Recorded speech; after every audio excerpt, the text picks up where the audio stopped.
Merci. Alors, moi, je vais vous parler un peu de causes génétiques de problèmes d'infertilité. Alors, ce que je disais tout à l'heure, c'est que j'ai du mal à finir des cours de 2 ou 3 heures là-dessus, donc un quart d'heure, c'est rigoureusement impossible. Donc, j'ai pris un exemple d'un patient qu'on avait vu il y a quelques années et qui va illustrer donc ce topo.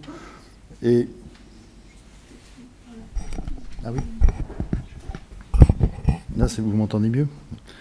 Et c'est un patient qui avait une anomalie du chromosome Y. Donc je vous montre la structure du chromosome Y, qui est un petit chromosome qui est unique dans le génome des hommes. Il n'y a pas d'autres homologues. Et le chromosome Y humain, parce qu'il y a de très grandes variations selon les espèces et même à l'intérieur de l'espèce humaine, il est constitué typiquement, il est borné déjà typiquement par deux régions pseudo-autosomales, c'est-à-dire qui notamment peuvent s'apparier à la méiose, en ce qui concerne principalement la région PAR1. Donc, ce sont des régions pseudo-autosomales, c'est-à-dire qu'elles sont strictement homologues avec le chromosome X, qui porte la même chose sur le bras court et le bras long. Donc, il y a un bras court et un bras long, et le bras long du chromosome Y, il a la particularité d'être divisé en deux parties. Une partie proximale, vous voyez, en jaune, qui contient des gènes, qui est de nature euchromatique, et une partie distale de nature répétitive et constituée d'hétérochromatine. Alors cette zone d'hétérochromatine, elle a eu son importance parce que, à l'origine, au début de la cytogénétique, les premières techniques de marquage en bande, vous voyez, marquaient très fortement l'extrémité distale du bras long, donc cette région hétérochromatique. Et d'emblée, vous voyez que c'est 5 chromosomes Y d'hommes différents, et qui sont différents par leur taille. Il y a un polymorphisme de taille de cette région hétérochromatique. Et à l'époque, on a décrit, deux chercheurs italiens avaient décrit ce qu'on appelait des Y non fluorescents, c'est-à-dire des Y qui avaient perdu cette région hétérochromatique et qui donc étaient potentiellement, que ces chercheurs avaient supposé être cassés au-dessus et avoir perdu un certain nombre de gènes de la partie euchromatique. Et ils avaient introduit donc cette notion de la présence de gènes sur le bras long du chromosome Y, qui ensuite donc, ont pris le terme générique de facteur AZF.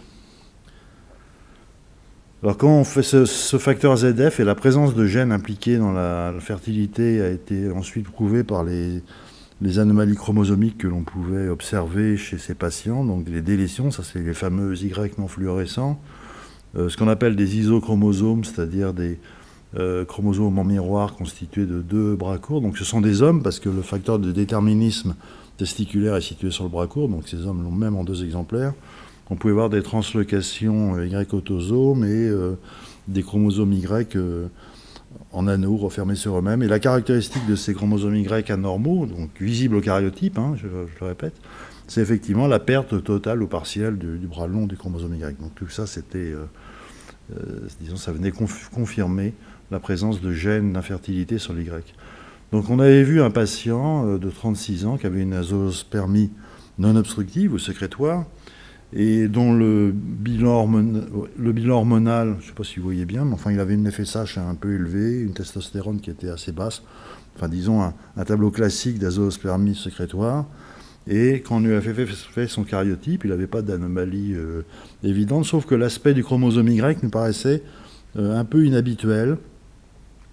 Mais comme c'est un chromosome qui est assez difficile à analyser par les techniques de cytogénétique conventionnelles, dès qu'on a un doute, on met en œuvre des techniques complémentaires comme les techniques de Fish, et on recherche les anomalies fréquentes que l'on rencontre dans ces cas-là, c'est-à-dire des chromosomes en miroir, des isochromosomes dicentriques.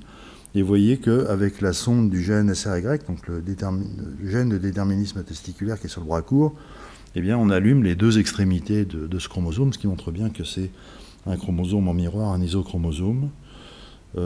Et ces isochromosomes, comme ils sont dicentriques, je vais vous montrer comment ils se forment après, sont très instables au point de vue mitotique et se perdent régulièrement au cours des divisions successives. Et pratiquement tous les patients qui ont ce genre de chromosomes sont en mosaïque avec des cellules 45X que l'on peut chiffrer ensuite très rapidement en termes de proportion relative des cellules XY et X en fiche également sur des noyaux interphasiques. Donc, et vous voyez que sur un noyau interphasique, avec la sonde du centromère, là, ce coup-ci, c'est pas CRY, mais la sonde du centromère, on allume effectivement 2 points qui montrent bien que ce chromosome est dicentrique.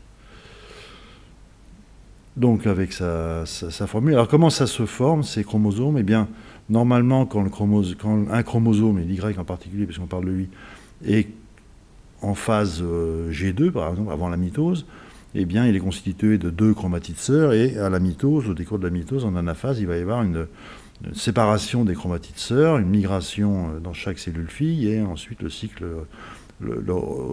continue. Les isochromosomes, ils se forment par des accidents un peu particuliers qui ressemblent à des échanges de chromatides sœurs, des recombinaisons mitotiques, si vous voulez, qui ont lieu entre chromatides sœurs, sur des séquences très particulières, vous allez voir. Et sauf que sur le chromosome Y, et de temps en temps, eh bien, ça se recolle, mais ça se recolle dans le mauvais sens. Ça repart vers le haut, si vous voulez, si bien que vous obtenez un chromosome en miroir qui ensuite va avoir un aspect dont la taille va être assez proche d'un chromosome Y normal, parce que vous avez vu qu'il y a des très grandes variations de taille. Donc on peut dire à monsieur qu'un petit chromosome, mais quand même on arrive à voir que le marquage est un peu différent. Et c'est quand je vous disais que des fois on a des doutes et qu'on met des techniques complémentaires, c'est souvent des doutes simplement. On ne fait pas un diagnostic d'isochromosome dicentrique sur le karyotype, il faut faire de la fiche ou autre chose, vraiment pour en être sûr. Alors le chromosome Y humain, il a une structure tout à fait particulière. Je passe là-dessus, mais vous voyez qu'il est constitué de blocs d'ADN de nature assez caractéristique. Il y a notamment des blocs que vous avez en gris-bleu sur ce schéma, qu'on retrouve à la fois sur le bras court et sur le bras long, qu'on appelle les amplicons, et qui ont une nature effectivement très répétitive, c'est-à-dire qu'ils sont constitués de blocs d'ADN qui ont une similarité très très grande, et qui sont organisés comme ça, de façon répétitive, et pour certains d'entre eux, organisés en palindrome, avec une structure, donc on peut lire, comme vous voyez à droite, en bas, que l'on peut lire dans les deux sens. Et la caractéristique de ces amplicons, c'est qu'ils contiennent des gènes qui sont exprimés vraiment de façon soit exclusive, soit principale dans le testicule. Donc vraiment des gènes impliqués dans la reproduction, dans les fonctions de reproduction. Alors maintenant, pour analyser ces gènes, on utilise bien sûr des techniques de cytogénétique moléculaire avec la fiche, mais également de génétique moléculaire pure. C'est-à-dire qu'on a utilisé toutes les bornes qui jalonnent le génome humain, que l'on peut amplifier par PCR, et dont on peut détecter la présence. Et ça a été fait à la fin des années 90 pour le chromosome Y, et on s'est rendu compte que 10 à 15% des hommes qui ont une infertilité sécrétoire, non obstructive, ont des microdélétions du bras long de l'Y, donc des microdélétions qui ne se voient pas au karyotype, et qui embarquent des gènes différents, parce que ces microdélétions ne sont pas chevauchantes, donc on ne peut pas mettre en évidence de région minimale délétée dans lequel on pourrait trouver le gène de la fertilité masculine. C'est plusieurs gènes qui sont répartis sur le chromosome Y, donc, et on les recherche avec des techniques de PCR, vous allez voir. Et donc, des délétions à des endroits différents, mais pour lesquels on a quand même pu trouver des locus très particuliers, avec des hotspots de microdélétions. Et globalement, il y a eu 3 locus qui sont vraiment sortis du lot, qui sont les locus AZF A, B et C. Et voilà. Donc c'est des techniques de PCR très simples, parce que comme l'Y est tout seul, on n'est pas gêné par la présence d'un chromosome homologue qui viendrait positiver les réactions de PCR. C'est vraiment une réponse binaire. Alors ces microdélétions assez nombreuses, elles apparaissent par des mécanismes qu'on appelle de recombinaison homologue non allélique. C'est-à-dire que quand vous avez une séquence où il y a des grandes régions qui sont strictement identiques, eh bien vous pouvez avoir de temps en temps, au moment de la mitose, un espèce de ripage des 2 chromatides sœurs l'une par rapport à l'autre, un échange de chromatides sœurs entre séquences homologues, donc, mais qui sont non alléliques, c'est-à-dire qui ne sont pas situées exactement au même endroit sur le chromosome. Et quand vous faites ce genre de recombinaison anormale, eh bien vous obtenez une chromatide qui va être délétée, donc potentiellement que vous allez diagnostiquer parce que l'homme sera infertile, et une chromatide dupliquée Et ces mécanismes vont être à la base également, enfin, en partie à la base des très grandes variétés de chromosomes Y que l'on peut voir dans l'espèce humaine, parce que ce sont des mécanismes assez fréquents. Alors s'ils sont infertiles, les Y ne seront pas transmis dans la population, mais si une chromatide dupliquée, par exemple, elle peut être tout à fait compatible avec une fertilité normale et être transmise telle quelle, comme ça, pendant des générations ensuite. Alors les isodicentriques, c'est le même mécanisme, sauf que ça implique des séquences qui sont orientées de telle façon que les recombinaisons génétiques font que la chromatide repart en arrière, si vous voulez, retourne vers le centromère notamment. Alors l'intérêt parce que ce sont des diagnostics que l'on fait de façon routinière maintenant pour explorer, en même titre que le cariotype, pour explorer les infertilités sécrétoires, la recherche de microdélétions, et c'est important parce que ça va conditionner quand même le pronostic et les examens qu'on va pouvoir proposer à ces patients. Si on trouve une délétion AZF-A, c'est une absence de cellules germinales certaine, et ça ne sert donc à rien d'aller proposer une biopsie testiculaire à ce patient. Les délétions AZF-B donnent des blocages en méiose, dans la très très grande majorité, pour ne pas dire tout le temps. Donc là aussi, ce n'est pas la peine d'aller proposer une biopsie testiculaire.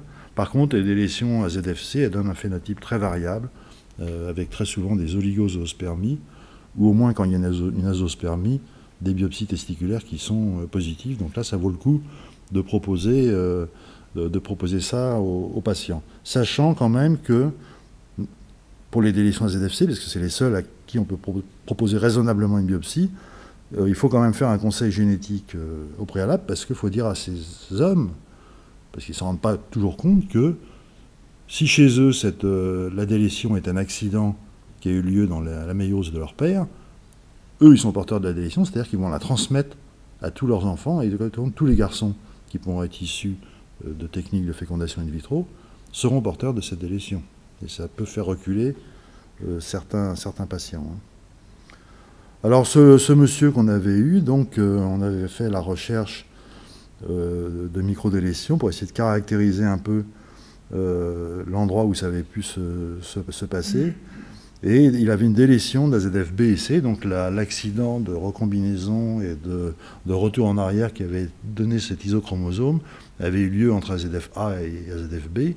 Il était positif pour AZF-A, mais il lui manquait AZF-B et C, donc c'était totalement illusoire de lui faire croire qu'on pourrait trouver des spermatozoïdes à la biopsie, donc on l'avait orienté plutôt vers le don de gamètes, vers un sécos. C'est pas la peine d'entretenir des illusions aux patients.